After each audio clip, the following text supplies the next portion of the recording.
cross-training, the trouble with cross-training Jennifer Sue. Good evening, everyone. Tonight I'm going to be doing a role play with my cohort over here, Chital. The scenario that we're going to be acting out is a situation between a supervisor and staff member. This particular staff member was recently reassigned to a new desk. In fact, in the department, several clerical staff members have been reassigned to facilitate cross-training so that when there are absences or when there's a backlog, people can cover each other. Well, nobody really likes it. And this particular staff member has been observed complaining to other staff members that he really misses feeling competent and misses his old job. And this has resulted in him kind of going back to his old desk and helping out the new person there too much and not focusing enough on learning his new duties. And there's now a backlog at his new desk. So in the interaction, I'm going to be providing him some feedback, and we're going to be working through some solutions to improve the situation. But before we start the role play, I'm just going to go over some of the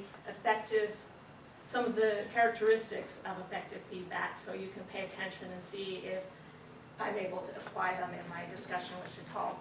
So the first characteristic of effective feedback is that it should be focused on sharing information rather than advice. That way you're pulling the listener in and making them part of the solution so that they have more buy-in rather than being a passive receiver of information. The second characteristic of effective feedback is that it should be brief and to the point. You don't want to overwhelm a person with too much information, so just give them enough feedback that they can absorb in one session. And feedback should also accentuate the positive. You don't want to drive anybody down or make them feel like they want to find a new job. You want to inspire them and build them up so that they are revved up to make a change. And then finally, feedback should be provided timely. You want to nip any problems in the bud. You don't want to let something that could have been a molehill develop into a mountain. And then after a feedback session, of course, it's important to evaluate and praise progress as it occurs. So I'm going to welcome Chital up. Please give him a hand. He's going to be the staff member. And I'm going to be the supervisor. Hey, Chital. Hi, Jennifer. Thanks for coming to speak with me. How was your weekend? It was good. I got some break from my regular work, so it was nice. Okay, good to hear. So I recently got the monthly call center report back, and I find that our callback tasks have increased by 25% over what they had been in prior months. And the reason is because cases are staying in the legal department longer than they were. You know, as the new court order loader, we don't move cases out of our department until the court order's loaded. So it's taking up, I found, about 5 to 7 days longer than it had been to load orders. So I just want to discuss some possible solutions with you and find out if there are any barriers to you being able to learn your new function. Sure. So, what's really important here is I really used to enjoy what I used to do earlier, and my boss used to think I was really good at what I did. So I kind of missed that feeling of competency. I was really good at what I used to do, and this new position is a little bit new for me. So I think I need some support, some training from management for me to perform very well in this new position. Thanks for being honest about that, Chital, and I'm completely on board with getting you additional training, and I don't want you to feel like you're not competent. There's always a learning period when you step into a new position. And I want you to know that your job here is a priority in the department. And the reason why you're put in this position is because the department has a lot of confidence in you. Every desk you've been at, you've been a really strong performer. And after you learn this, you're going to pretty much know everything in the department.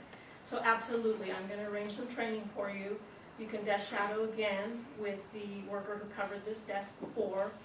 And I've already talked to the supervisor on the other legal team. They don't have a backlog at this time, and they've agreed to take our backlog. So you can kind of relax, spend more time training this time, and not be anxious about your pile on your desk growing higher.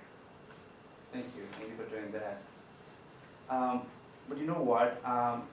Now I might get the training and all for this new position, but I'm kind of confused. What are the expectations? What does the management expect from me? And I also want to go back to my job sometime and how the new person working in my previous position. So is there any way I can go back and like teach him how to do things sometime? Okay, well, let me try to address that. On average, your work is driven by the court calendar, so on average, we hear about 100 cases a week in our department. So the last person in your position loaded about 20 to 25 court orders on a daily basis. So as an action plan, what I want to do with you is meet with you every Friday, and we're going to look at the court calendar for the next week and make quota goals for the week. And it would most likely be about 20 to 25 a day. Once you reach that quota, you're welcome to go back and help in other areas. But it might take some time, and I want you to focus on this and develop proficiency before you go back to what you already know. How does that sound? Sounds good, but also sounds like a lot of work to me. I don't know if I can handle it alone. I know that you can. You've been a strong performer everywhere you've been. And it might help to know that the person who was in this position last, it took a good 60 to 75 days for her to come up to speed, but she really focused on only this. So it's important that you focus on this, and I assure you, you'll come up to speed maybe even more quickly. And the person in your prior position, they're also struggling at this time, so I think it would help if you can kind of back off and let them also work through gaining independence in their position. But I'm confident in you, and we'll meet every Friday in addition to planning work goals. Let me know if there are any barriers or anything else that I can do to assist you. I'm there for you.